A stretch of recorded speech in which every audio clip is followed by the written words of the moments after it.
Let us face, without panic, the reality of our times. The fact that atom bombs may someday be dropped on our cities. And let us prepare for survival, understanding the weapon that threatens us.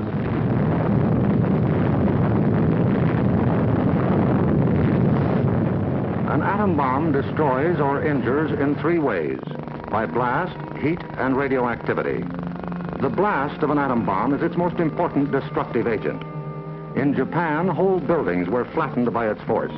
However, many buildings of sturdy construction, even though close to the explosion, remained standing. The principal dangers of blast are flying glass and debris, the fires it may start, and the danger of being crushed in collapsing buildings.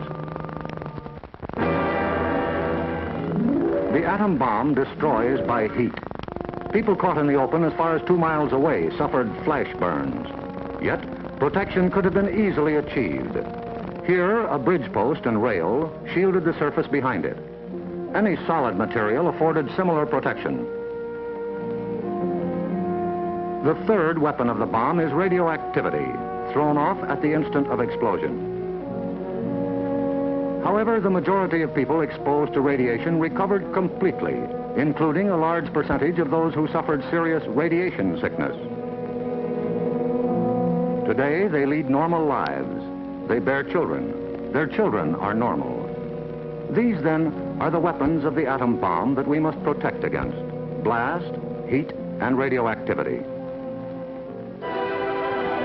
Our cities are prime targets for atomic attack, but mass evacuation would be dangerous. An enemy would like nothing better than to have us leave our cities empty and unproductive. If an emergency should come, our factories will be battle stations. Production must go on if we are to win. Our offices and homes will also be posts of duty, not to be deserted.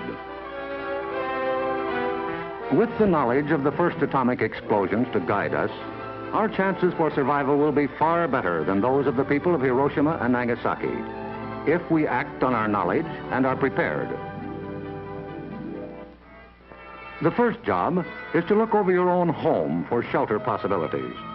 If you live in a private home that is well built, the cellar is the safest place to be. The lower you get, the more barriers there are likely to be against blast, heat, and radioactivity. Select the basement wall nearest the probable target area of your city.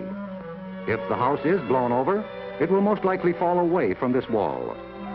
If you have a workbench or strong table big enough to get under, move it into your shelter area near a wall or strong supporting column. If the time comes when you actually have to take shelter, lie under the table.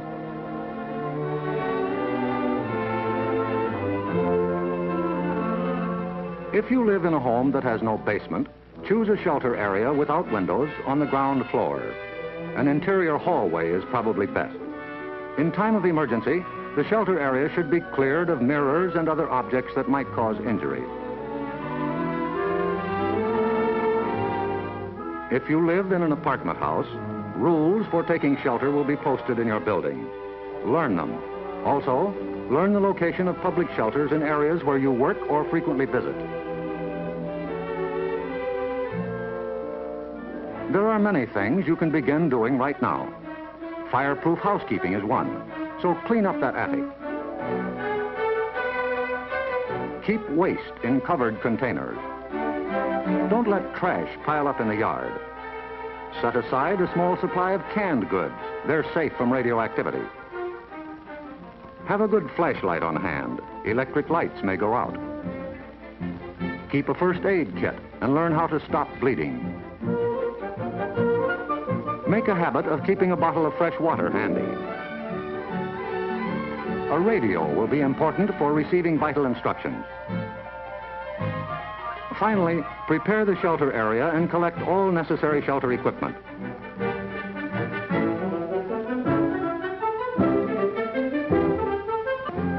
In case of an actual raid or test drill, the alert will be a warbling siren blast, lasting 3 minutes.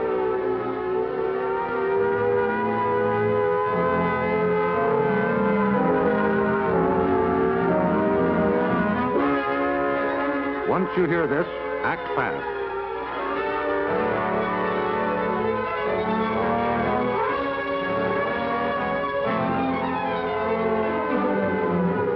pull down the shades or blinds and close the drapes against flying glass. Turn off the burners of your gas or electric stove. Disconnect any heating elements, such as electric irons, hot plates, or bathroom heaters.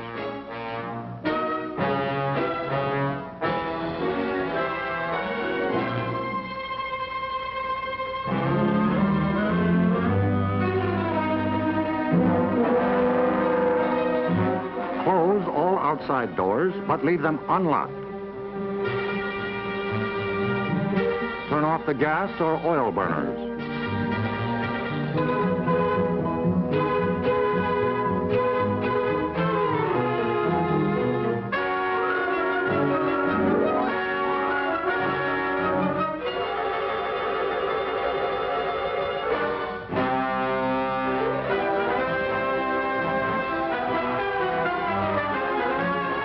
Taking shelter may be a race against time, even when you have some advance warning.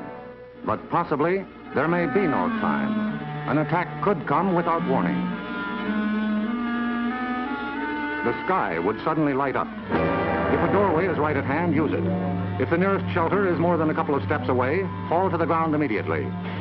Flying glass and debris are immediate dangers, so stay where you are until you're sure it's safe to move.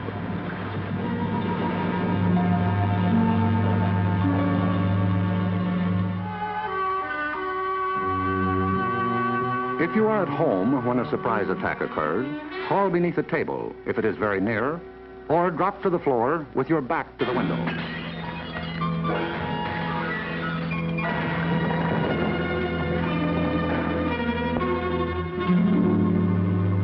The immediate danger is over in about a minute, unless the explosion occurred near the ground or water.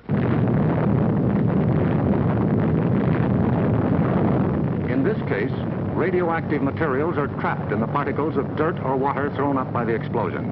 When these particles fall back to Earth, they may be dangerous. So get indoors immediately after a ground-level explosion. Cover broken windows against radioactive dust with blankets or cardboard. Civil Defense radiological teams, equipped with radiation survey meters, will check on contamination in any bombed area. Stay under cover until you hear officially that it is safe outside. If you have been exposed to radioactive dust, wash the exposed areas. Pay particular attention to your hair. Get all the dirt from under your fingernails. If the people of Hiroshima and Nagasaki had known what we know about civil defense, thousands of lives would have been saved.